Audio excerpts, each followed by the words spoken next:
Kapayapaan po sa inyong lahat. Naway nasa mabuti kayong kalagayan. Ako po si Bradmel, ang inyong lingkod, dito sa Samba. Salita'y alalahanin, magandang balita ang kinin. Ang ikatlong paksa po na pag-uusapan natin ay tungkol sa espiritual na kamatayan. Ano po ba ito? Ang taong makasalanan ay patay sa paningin ng Diyos kahit na buhay pa siya. Ito po ang sinasabi sa unang Juan 3:14. Alam nating inilipat na tayo sa buhay na walang hanggan mula sa kamatayan dahil minamahal natin ang ating mga kapatid. Ang sinumang hindi nagmamahal sa kanyang kapwa ay nananatili sa kamatayan. Bandang huli po sinasabi, ang sinumang hindi nagmamahal sa kanyang kapwa ay nananatili sa kamatayan. Ganun pala po yun, kaya kahit buhay pa po tayo, kung panay kasalanan ang ating ginagawa, panay kasama ng ating ginagawa, at hindi tayo nagmamahal sa kapwa, patay po tayo sa paningin ng Diyos. Ang mga tao pong namumuhay ng may kabanalan ay kinalulugdan ng Diyos at ang espiritu nila ay buhay na buhay sa paningin ng Diyos. Kaya nga po, tinatawag tayong lahat sa kabanalan. Ito naman po ang sinasabi sa 1 Pedro 1:15. Banal ang Diyos na tumawag sa inyo, kaya dapat magpakabanal din kayo sa lahat ng ginagawa nyo, sapagkat sinasabi ng Diyos sa kasulatan, magpakabanal kayo dahil banal ako. Lahat po tayo ay nabigyan ng kalayaan. Marapat na gamitin natin ating kalayaan sa paggawa ng mabuti. Ang bigayan, tulungan, at pagmamahal sa kapwa, diyan po natin gamitin ang ating kalayaan. Tulad nga po ng sinasabi sa Galatia 5:13-14. Mga kapatid, tinawag kayong maging malaya, ngunit huwag ninyong gamitin ang kalayaan nyo para pagbigyan ng mga pagnanasa ng laman. Sa halip, magmahalan kayo't magtulungan. Sapagkat ang buod ng buong kautusan ay nasa isang utos. Mahalin mo ang kapwa mo tulad ng iyong sarili. Ito naman po ang sinasabi sa Santiago 2:26. Kung paanong patay ang katawang walang kaluluwa, patay din ang pananampalataya kung walang mabuting gawa. May kanya-kanya tayong paniniwala. Pero ang pananampalataya po para maging buhay na buhay, dapat po makitaan ng mabubuting gawa. Wala po kasi sa relihiyon yan eh. Kaya nga po walang binanggit na relihiyon dito sa Santiago 2:26. Hindi po relihiyon ang hinahanap sa atin ng Diyos, kundi yung pananampalatayang buhay na buhay at punong-puno ng mabubuting gawa. Yun po ang gusto ng Diyos sa ating lahat, ang tuparin ang ating mga tungkulin, ang sundin ng kanyang utos na magmahalan kayo't magtulungan. Huwag humatol, huwag mapanghusga. Wala pong kinalaman ang relihiyon, kahit na pong inaaniban natin, basta't ang Panginoong Hesukristo po ang ating sinasamba, dinadalanginan, tinatawag, hinihinga ng tulong at awa, pinupuri at pinasasalamatan. Pare-pareho po tayo sa pananampalataya, lahat po tayo magkakapatid kay Kristo. Sa kabila ng iba't ibang bahay panalanginan, bahay sambahan o iglesia ang ating inaaniban, o iglesia ang pinupuntahan, kahit pa po praise and worship gathering siya na ating dinadaluhan. Ito po ang sinasabi sa Roma 12:1. Kaya nga mga kapatid, nakikiusap ako sa inyo, alang-alang sa maraming pagkakataong kinaawaan tayo ng Diyos. Ibigay ninyo sa Kanya ang inyong mga katawan bilang mga handog na buhay, banal at kalugod-lugod sa Kanya. Ito ang tunay na pagsamba sa Kanya. At huwag po nating ihandog sa Diyos ang ating katawan na puno ng tsismis, paninira ng kapwa at iba pang kasamaan.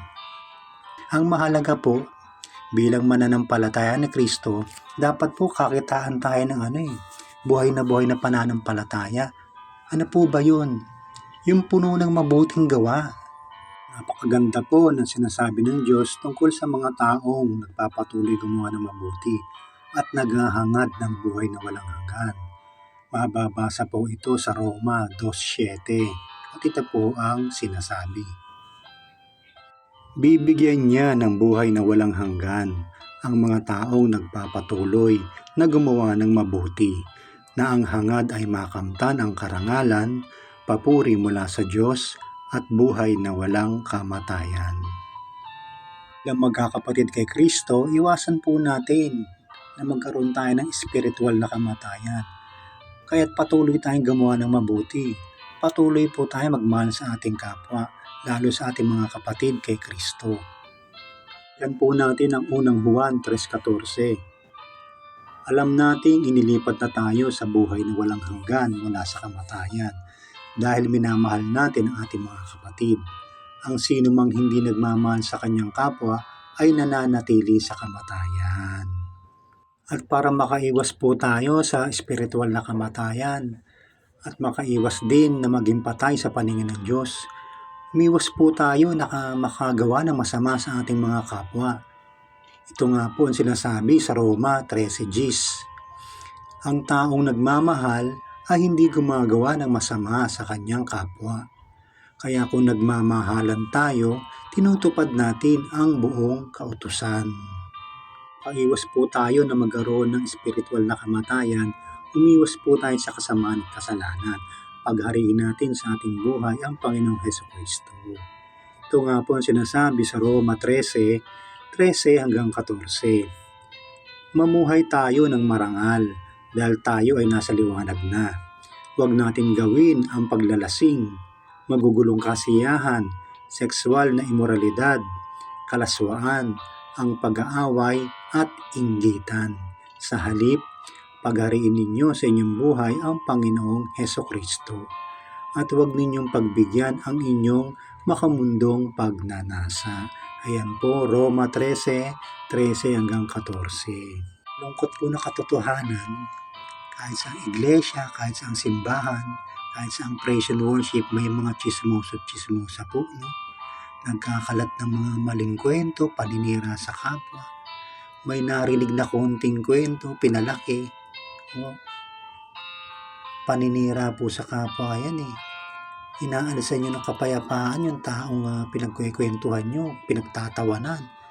Kung may nagawa siyang mali, hindi yun ako problema yun. Problema niya yun sa Diyos. Ba't nyo pag-uusapan, ba't nyo pagtatawanan yung taong may nalaman nyo nagkamali o nalaman nyo naghihirap yung tao? Hindi naman katawa-tawa yung mga ganyan. Kung sa inyo gawin yan, mali ho yan bilang mananampalataya. Ito nga po ang sinasabi sa Kawikaan 26:20 at 22. Namamatay ang apoy kung ubos na ang panggatong. Ang away natitigil kung tsismisan ay nahihinto. Ang tsismis ay parang pagkaing masarap nguyain at lulunin.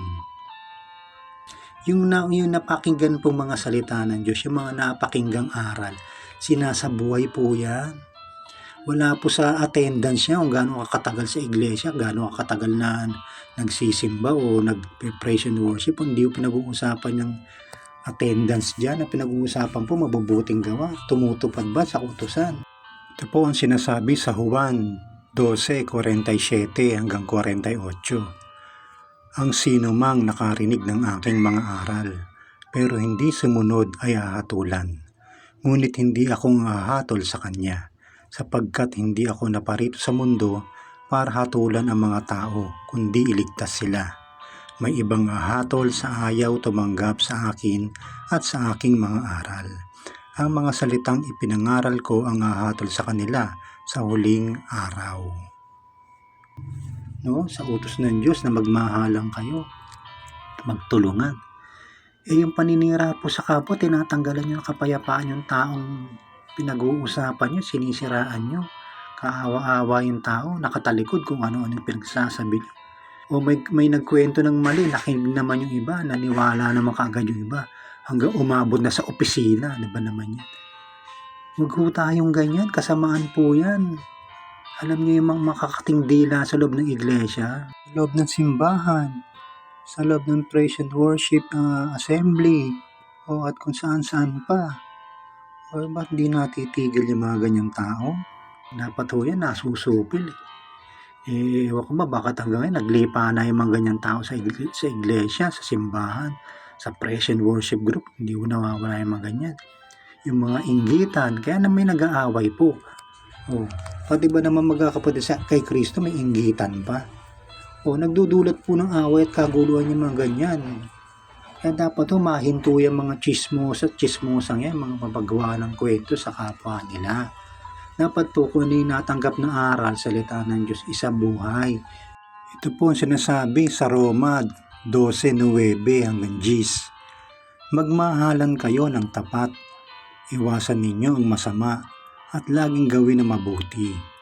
Magmahalan kayo bilang magkakapatid kay Kristo at maging magalang sa isa't isa. Ito po ang sinasabi sa Santiago 3:17 hanggang 18. Ngunit ang taong may karunungang mula sa Diyos, una sa lahat ay may malinis na pamumuhay. Maibigin siya sa kapayapaan, mahinahon, masunurin, puno ng awa at kabutihan. Walang pinapaboran at hindi nagkukunwari. Ang taong maibigin sa kapayapaan at nagpapalaganap nito ay nagdudulot ng maayos na relasyon sa iba. Ano po ba yung mga taong maibigin sa kapayapaan? Yung mga yung mga hindi chismoso, hindi chismosa. Yung hindi nakikialam sa buhay ng iba. Yung hindi gumagawa ng istorya, ng kasiraan ng iba. Yung hindi tumatawa sa kamalian at kahirapan ng iba. Yan po yung mga maibigin sa kapayapaan. Yung tahimik lang. Yung bang nakapakinig ng salita ng Diyos tapos konting batian sa mga kasister, kabrother, uwi na. Iwas na sa chismis. Huwag na makinig sa mga usap-usapang walang kabuluhan. Yung mga bida-bida sa loob kasi ng praise and worship, bida-bida sa loob ng simbahan, sa iglesia. Wala ho yan. Mga patay pananampalataya niyan. At yan yung mga taong may spiritual na kamatayan na binabanggit. Ang espiritu po niya mga patay. Sa paningin po ng Diyos, mga patay sila kahit buhay pa sila. Kahit pa po yan nasa simbahan araw-araw, nasa praise and worship, nasa iglesia. Kung hindi po yan tumitigil sa kanilang masasamang gawa. Kasi po ang masasamang gawa sa kapwa, ibig sabihin po niyan, hindi ka nagmamahal sa kapwa mo. Ibig sabihin, hindi mo isinasabuhay yung mga napakinggan mong aral at salita ng Diyos. Kasi po yan, sinasabuhay po yan. Hindi po yan pakikinggan tapos uuwi. Pag nakasalubong sa kalsada yung mga kasundong sister, kasundong brother, chismis dito, chismis doon. Makaganda po nitong ating ikatlong paksa na spiritual na kamatayan. Ganun pala po yun, Kung tayo po ay nagpapatuloy sa kasalanan, nagiging patay tayo sa paningin ng Diyos kahit buhay pa ho tayo. At kung wala po tayong mabubuting gawa at walang pagmamahal sa kapwa, ang pananampalataya po natin ay patay na pananampalataya. Naway nakatulong po sa lahat ang makabuluhang usapan na ito tungkol sa spiritual na kamatayan. Dito lang po sa Samba. Pansamantala po, puputulin ko muna ang ating usapan na ito. Sa susunod po, pagkaloob sana ng Diyos na ang pag-usapan naman natin ay tungkol sa ikalawang kamatayan. Napakaganda rin pong paksa ito at mahaba-habang usapan to. Sana po patuloy kayong makinig sa Samba kung saan natin ibinabahagi ang magandang balita ng Diyos. Ang lahat ng kapurihan, karangalan, kapangyarihan at pasasalamat ay sa Diyos lamang. Muli po, ako po si Brad Mel, ang inyong lingkod dito sa Samba.